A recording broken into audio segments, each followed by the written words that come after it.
remember you for the rest of our lives as well, and for our generations to come, we'll keep on telling them. But now, ladies and gentlemen, let's come back towards the topic and what we are discussing today. Ladies and gentlemen, all around the world, we know about the Sustainable Development Goals. We do know about the human rights. We know about the United Nations as well, and which I think is doing a great deal in peacekeeping all around the globe as well. Now, they recently came up with an exhibition, well, not recently, but in Pakistan, this is for the second time that this photo exhibition is taking place.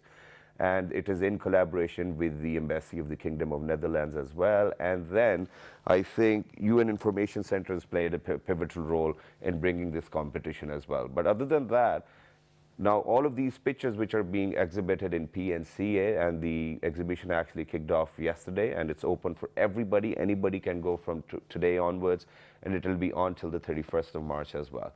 But other than that, today we're going to discuss how photojournalism is picking up, and how do you think that photojournalism can play a very pivotal role in highlighting human rights, or probably how do you think it can have a connection with the Sustainable Development Goals? How can we raise awareness by just taking pictures? Do you get it? Well, we'll certainly get it now. All right, ladies and gentlemen, on my right-hand side, we've been joined by the Ambassador of the Kingdom of the Netherlands, Her Excellency Mrs. Ardi Stoyos Bracken. Hello, how are you? Assalamu alaikum. Assalamu alaikum. Goedemorgen. Wa alaikum assalam, Morgan. Thank you very much for joining us today. Alongside the ambassador, we have been joined by the curator and exhibitions manager of the World Press Photo, Ms. Babette Warendorf. Hello, how are you? Assalamu alaikum. Good morning. Good morning. Thank you very much for joining us. And last but not the least, we have been joined by Acting United Nations Resident Coordinator, Mr. Hassan Motashami. Hello, assalamu alaikum. How are you? Alaikum assalam. I'm fine. Thank you very much. Thank you very much for joining us. So I'll start my conversation with Her Excellency over here. So this is the second time that this exhibition is taking place over here in Pakistan. Why Pakistan, first of all? I think it's an important exhibition to be shown all over the world. Yeah. But as the Netherlands see human rights and sustainable development goals very much as a cornerstone of our policies, our foreign policies, we especially see a role for an exhibition in a country where human rights are part of our work, and that is very much the case in Pakistan. Very nice. So I'll just move on to Miss Babette, right? If I'm correct. Yes, I'm correct. Yeah. So tell us about this photo exhibition, first of all. How many countries are participating? Where do the pictures come in from? And then we'll certainly talk about the role of the pictures and the impact they're going to have. Certainly. So World Press Photo is the most famous photo exhibition, photo contest in the world. Since 1955, when we were founded in Amsterdam, we've been organizing this contest. And it's also called the Oscar of photography. So every year we receive about 80,000 pictures from more than 5,000 photographers. Wow. And here on show in Pakistan, in Islamabad, are the best of news photography of the previous year. And this year, for the first time, we also have a Pakistani winner. So we have 45 winners from 25 countries, and one of them... 45 winners from 25 different countries, ladies and gentlemen. And for the very first time, we have a guy from Pakistan who's actually won as well, and his picture was selected. Do you remember the name? Yes, of course. He's called Jamal Tarakai. Jamal Tarakai. Jamal, wherever you are, you made us proud today. Yes, we are very excited as well to have his view, because it's very important to have news from all over the world, including Pakistan. And you know, at the same time, what I'm going to do is that we are going to try calling Jamal as well. So, Mr. Saqib, if you can probably go to the MCR and please talk to my producer and share his number, please. But other than that, Mr. Motashami, I'm going to move on to you as well. What's the role of UN Information Center in bringing this photo exhibition? Yeah, we are very proud to partner with the Netherlands Embassy and WPPF in bringing this exhibition to Pakistan. We thought that this exhibition can powerfully, without a single word, but with photos, introduce the basic concepts of human rights and sustainable development framework and its goals to the Pakistani audience, so that we can talk less and show people what do we mean by the concepts of human rights and SDGs. It is amazing, you know, but to me, I'm a bit more curious, as a matter of fact, because over here, photojournalism, I think, in Pakistan is relatively new. And we can definitely go onto the social media and exhibitions. exhibitions, well, they have been taking place over here in Pakistan as well. But other than that, trying to have an impact with photographs is a very different story. So how does it work? A powerful photo alone can speak thousands of words. There's no doubt about that. When you look at some of the main photos in this competition, particularly, and I encourage everybody to go and check this exhibition there at the PNCA, you will see that the depth of the issue is clearly articulated, and everybody can read and understand and communicate with the concept there. It doesn't need elaborate jargons of the UN and others to explain things. Amazing that is, and I think less is more. This is what we are trying to say over here as well. But Her Excellency, what is the idea behind this photo exhibition, and how does it have an impact on our lives as well for all those people who are going to visit and have a take a look? I guess just adding on to what my colleague from the UN has already been saying, we hope that by showing these pictures to people, and we will organize tours for students as well, that people will reflect on the images, the different images, some of them who are just beautiful, but others who are very emotive and sometimes even shocking. They stir a reaction, and for us it's important to see how people share their thoughts and what type of debates is occurring. We see this as an important contribution to Pakistan, where we see that very encouragingly more debate around human rights is taking place. Amazing that is, but other than that, Her Excellency, it's been only 6 months that you've been here in Pakistan. So how do you like it? Do you like it? How do you tell us about a little about people, food, and where have you been so far? With pleasure. I have enjoyed my stay so far very much. Wow. 6 months has flown by. I feel people are very hospitable. People are very welcoming. So it's very easy to make friends, to build your network. Pakistan is a big country. As you're aware, there are also some restrictions in movement, but nevertheless, I feel fortunate that I've already been to Lahore a couple of times. Couple of times? Yes, and last week I was able to take my family there. Then I've been to Karachi a couple of times, because Karachi for us as the Netherlands is important because it's your economic hub. Then we've been to Saqqar, we as in colleagues, not just me.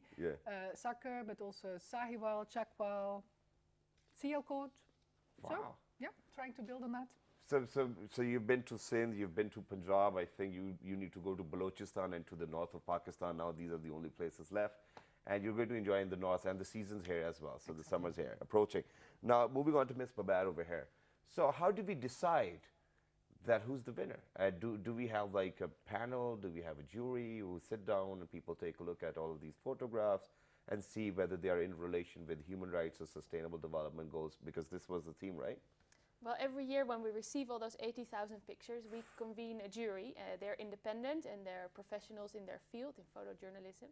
And they only have 2 weeks to look at all those photos. So when they make the selection, they look at two things. One is it has to be a really striking image, and two, it has to have a story. So those two elements for them are the most important ones. And as they're the professionals in the field, they judge all the pictures. In the end, we have all these winners in 8 different categories, and they also award the World Press Photo of the Year, which is the most prestigious prize you can win. And what are the different categories, if we may elaborate? So we have different categories, some focused on news, spot news, contemporary issues, but also categories focusing on sports, nature. So it's actually, there is something in this exhibition for everyone. If you like sports photography, we have some amazing sports photography of tennis players. We have a very funny story about pandas in China, now not in danger of extinction anymore. But we also have a beautiful story about the Zika virus in Brazil and Cuba después de, after Fidel Castro. So you can find something for everyone, and every story or every photo in this exhibition has its own story, and we would like to connect the people in Pakistan to those stories that we think matter. Very nice. And then at the same time, I'm sorry that I'm putting you under the spot, but right now, you know, we have definitely moved from freedom of speech to freedom of expression now. So while selecting out of 80,000 pictures, do you think that, okay, this picture might not be very right to put into the exhibition because of what has been captured within the picture? Do you have to be careful about it before I move on to sir? Yeah. No, the jury has complete liberty to choose whatever photo they like, and for us that's really important because we want to show the world or a very reliable visual journalism. We fact check all the photos, we check if they're not manipulated, and that's for us is important to show the public quality visual journalism. And do we even have to check whether they're photoshopped or not? Definitely. All of these things? We are the only contest in the world that checks for manipulation, so we ask the photographers to send in their raw files, like the original photographs, and then we check. They're not allowed to add any information or take away any information from the picture. Nice, very nice. So moving on to you. So what interventions has been made by the United Nations for the freedom of expression itself? Human rights in general, as the framework of the work of the United Nations, is one of the three pillars of the foundation of the UN. UN is built on human rights, development, and peace and security. So it's embedded in our DNA and genes, and as part of the human rights framework is freedom of speech and expression. So, and as well as other elements of human rights. So what we are doing in our program of support to the country and government and people of Pakistan is considering as a human rights based approach to the programming. So it is embedded in each and every single programming and projects that we are supporting in the country. Amazing that is. But right now, ladies and gentlemen, what we are going to do is that we are going to go for a short break. You guys have to stay tuned. Don't go anywhere, because when you guys are going to come back, we're going to share all of those pictures. But obviously, you have to promise me that you have to go to the exhibition first. And we're going to share all of those stories, that how do they relate to human rights and sustainable development goals, where we talk about well-being, healthy eating, healthy drinking water, clean drinking water. We're going to talk about all of these things, and we're going to share the pictures. Don't go anywhere. Good morning.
All right, ladies and gentlemen, welcome back for everybody who just got tuned into PT World. You watching World this morning alongside Shazad Khan. Today, ladies and gentlemen, we are talking about a photo exhibition which actually opened up its doors for everybody out there today. And the opening ceremony was yesterday as well, but it is in correspondence with the UN Information Center and the embassy of the Kingdom of Netherlands as well. We've been joined by Her Excellency, the Ambassador of Netherlands herself, and then alongside a curator. And then we have been joined by a coordinator of the United Nations, Mr. Hassan Mohtashami himself as well. Ladies and gentlemen, today we are talking about human rights and sustainable development goals and freedom of expression and how pictures and how photojournalism can do that. And with that, I think that we need to share all of those pictures with you guys as well. And Ms. Babette over here is actually going to tell us the story behind the pictures. Let's do it. Well, that's me explaining yesterday in a guided tour about the photos. I'm standing next to our youngest winner. And here I'm explaining the World Press Photo of the Year, which is take a photo by Burhan Ozbelici. We also have a beautiful nature photo taken in India, showing how nature or humans and nature are actually intertwined. And of course here we have Her Excellency the Ambassador opening the exhibition of World Press Photo at the PNCA. My colleague from UNIC Mr. Mohtashami, explaining.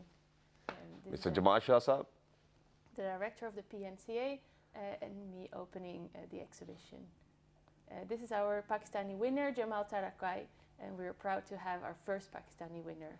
and we tried reaching Jamal as well, ladies and gentlemen, but we couldn't reach him. I think it's probably too early.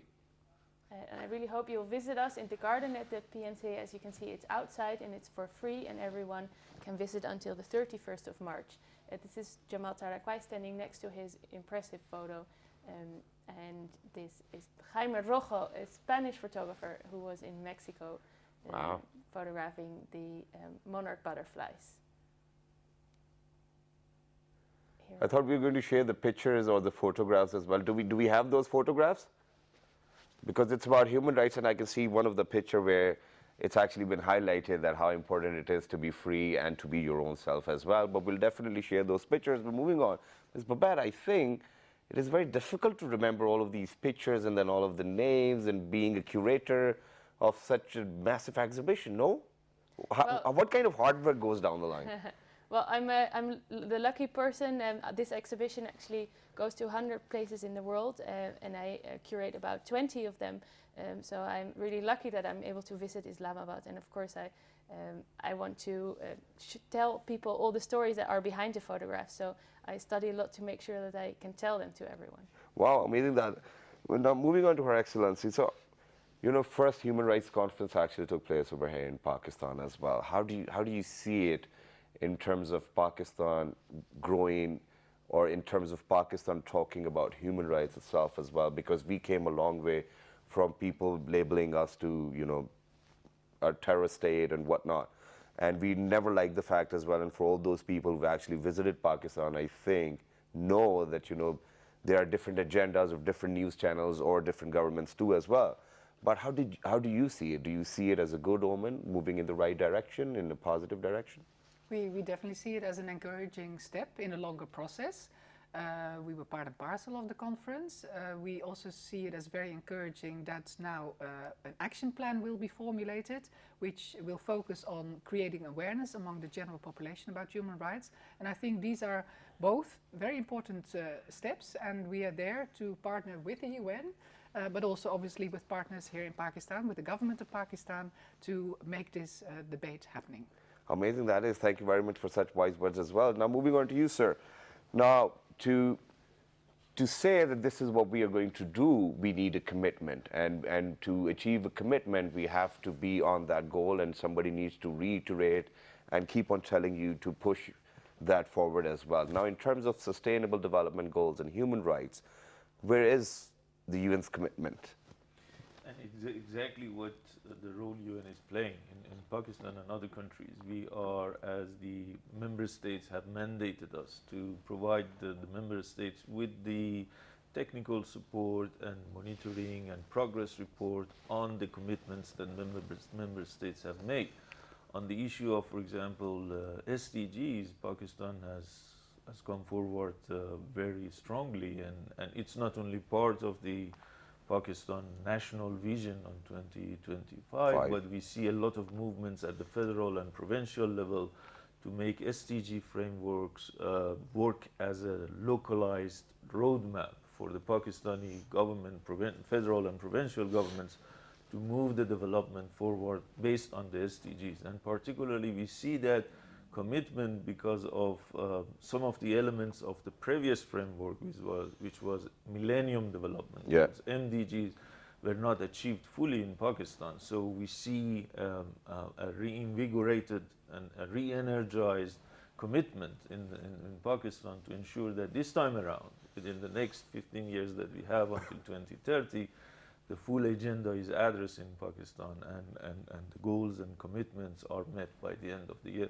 by end of the period. And for sure, we will be helping the government and other partners in monitoring the progress and providing the support that they need. Amazing that is, but just an eye-opener. Where are we in terms of SDGs?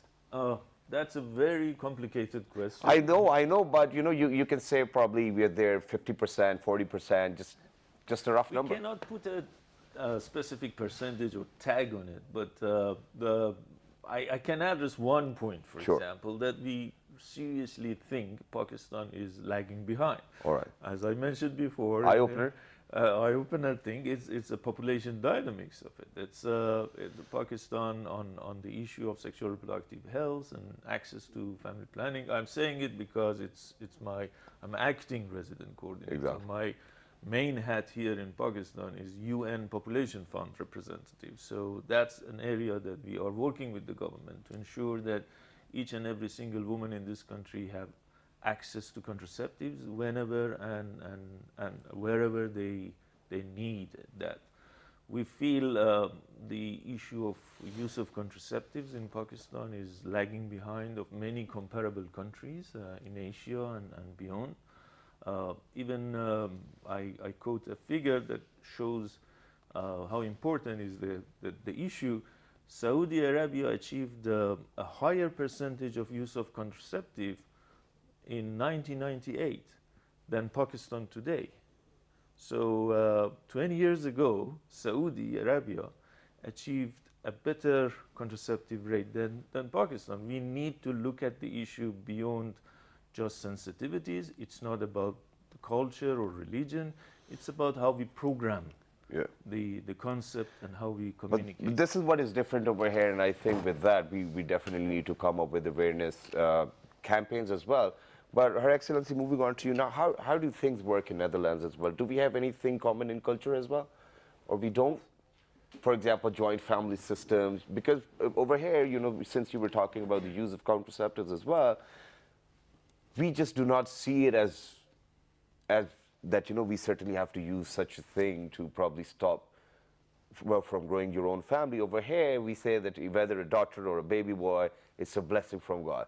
So we need to change the sentiment as well, because everybody has their own capacity of nurturing and bringing up those kids as well. But how are things back in Netherlands? This is what I wanted to ask. Maybe we can learn, right? Well, I don't think I'm here to preach or to teach. I think what is very important is to have this dialogue. And in the end, I feel wherever you go in the world, it's amazing how similar we are in the end. If you talk to people deep down, what we aspire for ourselves, for our children, for our families is not so different. Mm-hmm. And maybe the means that we have at our disposal are different, or maybe the knowledge that we have to make certain decisions is different. So in that sense, maybe we can share our experience. Exactly.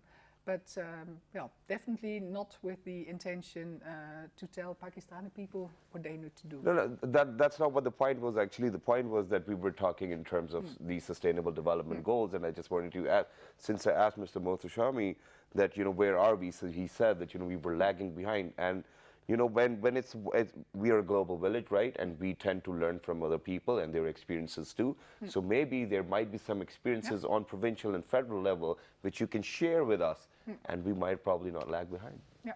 Well, in terms of access to contraceptives, that has been for a long time fairly easy in the Netherlands. Our teenage pregnancies, for instance, are, I think, amongst the lowest in the world. I think we also have made sure that in the curricula in schools, I believe what you call here life skills education has become an integral part already for a long time. So young people know about these things, they know where to go to get more information, they know where to get contraceptives. So I think informing people, making sure that people have the information at their disposal to take the right decisions is very important. And that is something where at least our track record, I think, is very positive. And maybe that's something that we can share with Pakistan. Exactly, and I think this is what we need to do. We need to raise awareness amongst people, and ladies and gentlemen, PTV World, I think, is definitely trying to do that. And other than that, you know, this photo exhibition, which we are talking about as well, is to raise awareness about human rights and sustainable development goals. But Ms. Babette, this might be a difficult question. I saw one of the pictures where there was a cop hitting a guy. Right now, for example, even if this picture was taken, that was a human right violation. So then what are we trying to do over here? We're trying to tell people that there are human right violations going on, and we're just clicking pictures and raising awareness that there are still violations going on? Well, I think that's the very important job of a photojournalist, to be present at events or difficult times when other people don't have access to this information, and make sure that we have access to this information. They share their stories with the world. It's always been a discussion in photojournalism. To what extent does the photojournalist stop taking photographs and actually start helping people? And that will be a discussion that will continue for times to come, because it's their job to take photos. And as photographers themselves have told us that they struggle sometimes with this job, because at the one hand they want the world to show, the world actually what is going on. They want to show the world what is happening in Aleppo and how people in Syria are suffering. Exactly. But on the other hand, they also help. But when they help, they won't show the world. So this will be a discussion that will continue forever. And I think what is really important to see in this exhibition is issues that we might not be aware of. And that's what the job of photojournalism, show us and connecting us to those stories that matter. And do you think that in days to come or in years to come, photojournalism is actually going to pick up over here in Pakistan as well? Because people are definitely trying to do that. I definitely hope so, and I also hope that actually more Pakistani photojournalists will send in their work into the World Press Photo contest, because we want to see the Pakistani situation through the eyes of the Pakistanis, because you are the ones who know your situation best. Jamal is the one who has access to the villages, and he's the one who's most aware of what is going on in his country. Exactly. So every year in December the photo contest opens. It's free for professional photojournalists to enter, and we hope And you can share all the email addresses as well, so that anybody who's listening right now, so that they can send in the emails as well. So go ahead. Definitely, if they go to our website, www.worldpressphoto.org, they can enter the contest when it opens in December. Wow, that's cool. Now, sir, moving on to you. And you were expecting that, right? Yes. So now when we take a picture with a human rights violation, and we can see that, and we talk about freedom of expression as well, and we're raising awareness, people get to know about it. I just got to know about it, that there was a violation going on. What happens then?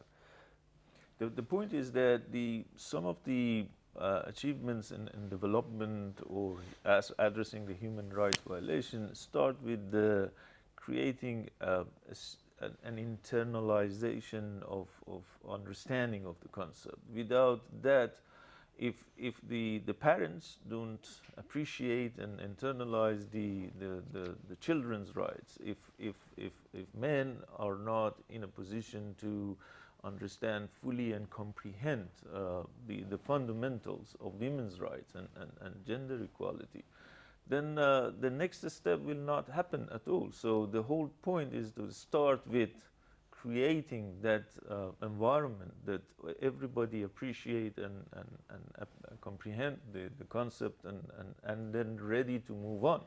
Action will take place after a clear commitment in your mind and being clear about the concept. Human rights violation happen all over the world, and this needs to be told and talked about, yep. and everybody should appreciate and openly understand the concept, and then we will have the room to discuss how to address, how to take action, and how to remedy. Exactly, and then at the same time, once if such an awareness is being raised, so do you intervene with the federal government or with the provincial government, or how does it work then? Yeah, there are several initiatives, of course, at the federal and provincial level, and what UN collectively is doing in different sectors and regarding different rights. For example, our sister agency UNICEF is focusing on children's rights and Exactly. addressing throughout the country, working with the different governments. We have agencies working on right to access to food or water, and they are working with different government entities. It's not just about creating awareness, but creating the policy and program environment that address the needs on the ground. Of course, if we look at different sectors, it may be a long way and discouraging that, okay, there are a lot of tasks ahead, but every achievement starts with the first step. So we believe in many sectors, government has taken the Sustainable Development Framework and its indicators and goals very seriously, and they are trying to put in place policies and programs that address them properly. Amazing, thank you very much for saying that. And towards the end, Her Excellency, I just wanted to ask about how do you see Pakistan's economic growth as well? Because in the recent years, the economic growth has actually picked up as well under the leadership of PMLN. How do you see it, and how do you see the years coming ahead for Pakistan as well, and for Netherlands and the relationship? We believe that there is great potential for further growth, and we hope to be partner of that economic growth. We believe that there are many opportunities for the Netherlands and Pakistan to work together economically. Recently, we took a delegation from Pakistan to the Netherlands, to Rotterdam, to talk about port development. So that's one area where we see we can partner with Pakistan. Agriculture, obviously, the Netherlands being a very strong exporter of agricultural products, is another area where we feel we can collaborate. One of the biggest investments in your country is by a Dutch company. Wow. In agro-foods. So the dairy sector, but also seeds, increasing agricultural productivity, also dealing with climate change, because your country will have to manage its water very carefully. So climate smart agriculture, that's another area where we feel we could help. So I think if we take heed of some of the important warnings about managing water, but also, as our colleague from the UN has been stressing, the population growth, then there's a bright future ahead for Pakistan economically. And inshallah, we'll definitely extend our hand towards prosperity and development as well. Thank you very much for being with us. But Ms. Babette, before we wrap up, how is it so far in Pakistan, and what have you eaten so far? I've been enjoying, I'm leaving today. Unfortunately, my stay here in Pakistan has been way too short. I've only been able to see a bit of Islamabad, but hopefully I'll be able to come back and visit more. And I love the paratha and the dal. I've really enjoyed all of it. Thank God you didn't say biryani as well, because biryani is one of my favorite, and if I can get my hands onto it, whether in morning or lunch or dinner, I can have it. Mr. Mohtashami, what have you eaten from Pakistani cuisine? My first travel to Pakistan was 1991. Wow. And since then I'm in love with this country, and I've been back and forth several times. So I've eaten all the food that's possible in Pakistan. But I particularly like the dessert, that kheer and the others Kheer, are wow. extremely. So you've got a sweet tooth? delicious. All right. I have a sweet. Thank you very much for joining us. It was lovely, and it was a pleasure to have you on the show as well and to be in conversation. I learned quite a lot, ladies and gentlemen. It was always about raising awareness, and this is what our job is. You have to do your own job. Please make sure that whatever you are supposed to do, you have to do it. You need to play your role. This exhibition's on till 31st of March. Please make sure it's for free. There are no tickets in the PNCA garden. And the timings are, sorry, didn't you? From 9 to 5. From 9 to 5, you can go over there, visit, and yes, think about photojournalism. And I think that this is going to be the next big thing as well. And if there are any other information which you may require, please write to us on our Facebook fan page, which is with the name of World This Morning. On Twitter, it's World This Morning without a G. On Daily Motion, YouTube, it's World This Morning. The Fabulous Repeat is going to be at 11 p.m. Till the next time, look after yourselves. 1, 2, 3. Good morning.